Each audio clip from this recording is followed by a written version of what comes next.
And we're back. And we're back.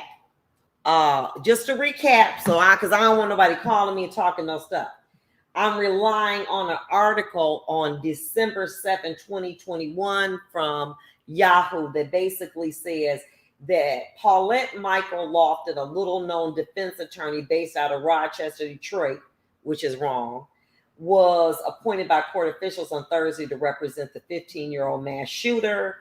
Ms. Lofton told the Detroit Free Press that she had been appointed because the parents said they couldn't afford a lawyer. However, the suspect's parents, Jennifer and James Crumbly, chose to hire two high-powered attorneys to represent them in their particular matter. Now, again, there may be reasons, as I've indicated, that I don't know why she may have decided to hold or not hold the exam. I don't know, and I can't really speculate. It just seems unusual in that situation. So I don't put a disclaimer on that. But let me just talk to you about that. Now, we talked about guns in schools. I need to talk to you about guns in the community. Maybe about 2018, 19, the Trump administration had decided that they would come up with a program called Project Legend. And Project Legend was aimed at getting guns off the street, illegal guns off the street. And what they did was they identified 5 cities, including Detroit, as one of the cities that should receive revenue for getting guns off the street. Okay, we with it. Follow along. Then the pandemic comes. And when the pandemic comes, what do we see? Courts were not being in a session, and many police officers were not getting court time. So what does that mean? They figured out that if you arrest people for guns, that there was federal money that was allocated to that as far as training, overtime, etc. Their overtime, when you getting guns off the street, went from maybe 20,000 to double or triple that. The governor just put forth proposing a bill using some of the federal money to train and get guns off the street.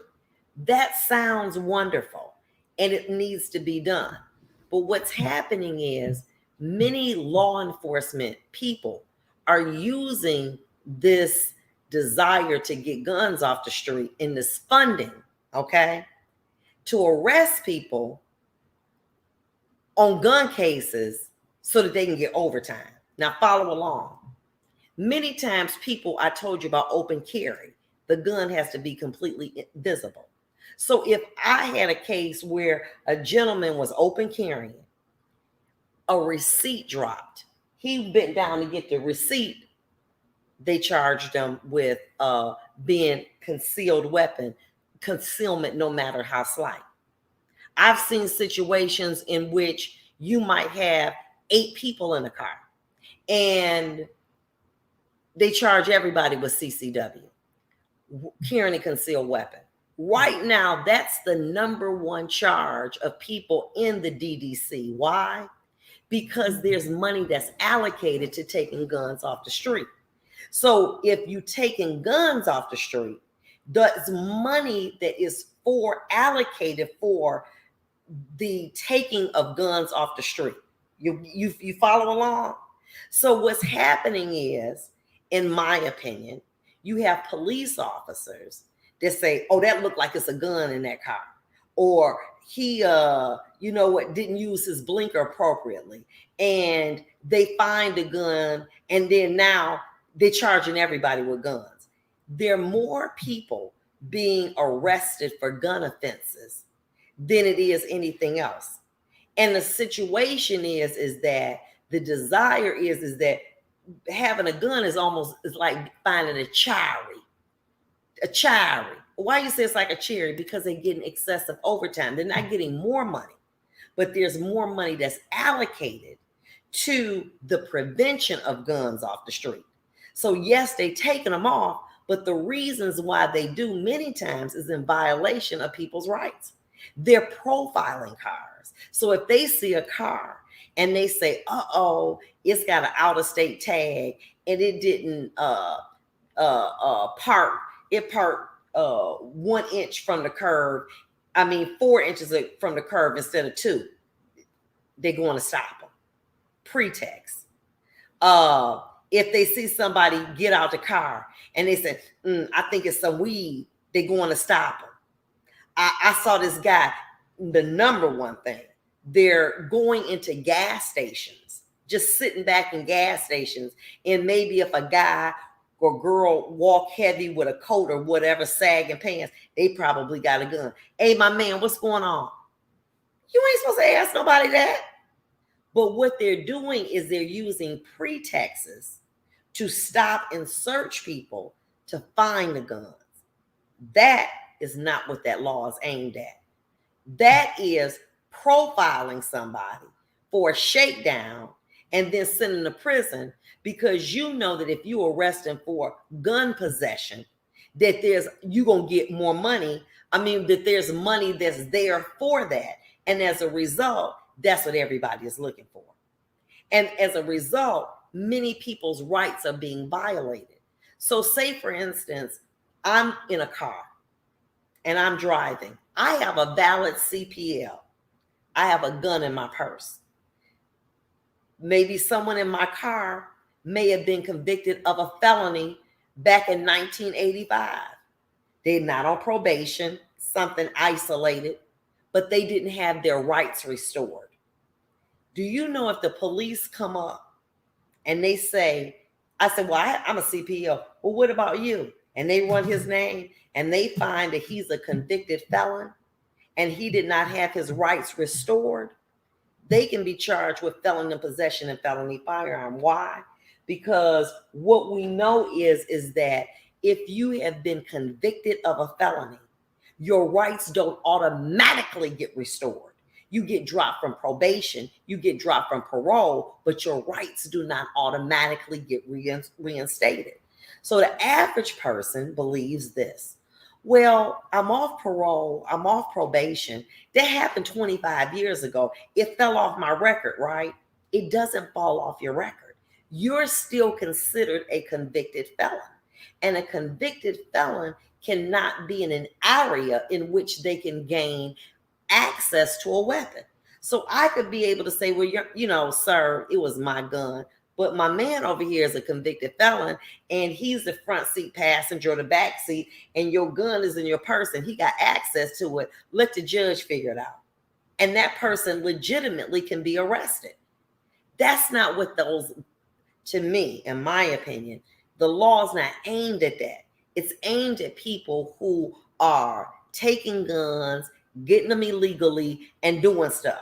But you can't shake people down because you want to arrest them so you can get some overtime. You can't do that.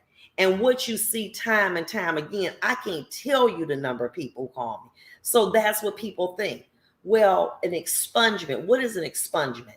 It is a legal eraser that takes a crime off your record.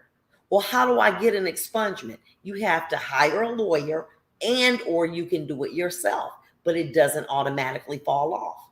And that's the misconception that people have. So if you ever had a felony conviction as an adult, you are considered a convicted felon. I don't care if you only had one charge in 1977, okay?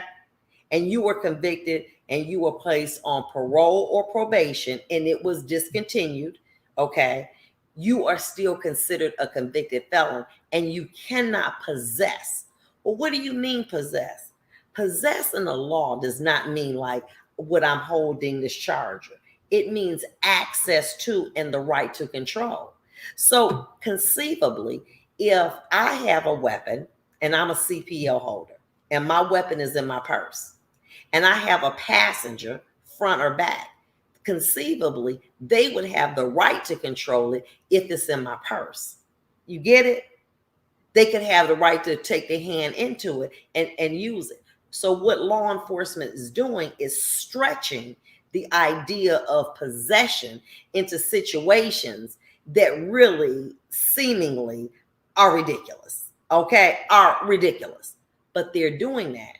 And as a result of doing that, they're able to arrest more people and then satisfy, the state and federal government. We're taking guns off the street. But at the same time, you're taking them off the street because you're going to get court time and it's going to benefit you, and you're taking guns off the street. So it's a double benefit. You're not getting more money, but what you're doing is you're actively looking for people to take guns off the street because it's plenty of money out here for overtime in the areas in which you're dealing with when you're dealing with guns. And so the sad thing is that you see people get caught up in this web of legality and they don't even know. They don't know that, well, once I'm off of probation, I need to get an expungement after 5 years, okay, which is now 3.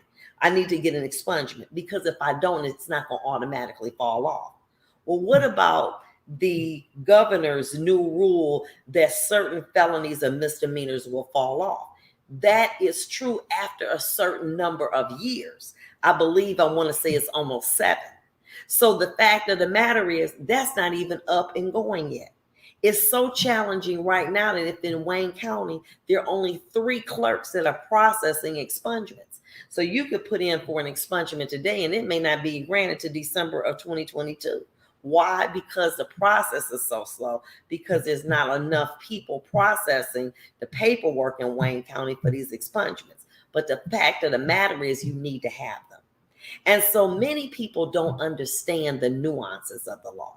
And so it's my intent to be able to explain them as well as to offer services if needed. So when you have a loved one that who has been convicted of a felony, over 5 years ago, tell them to get an expungement. Because if they don't, they can be in a car. You could be on a golf cart, just riding, whatever. And somebody got their CPL, got it in the golf bag. And somebody want to be challenging, run their name, they're a convicted felon. They got felon in possession, felony firearm, and CCW. We call them the trifecta. 3. That means, but felony firearm is a mandatory 2 years in prison. So you don't know this. Many people do not know that. That is why if you don't get an expungement, get your rights, your gun rights reinstated. What is that? You can do it yourself. You can get a lawyer. You can contact the court, find out, how do I get my rights to be around a gun reinstated? Now, once you do that, then you can't be charged with felon in possession. Why? Because your gun rights are being reinstated. Y'all learning? All right, let's come back. We'll be right back.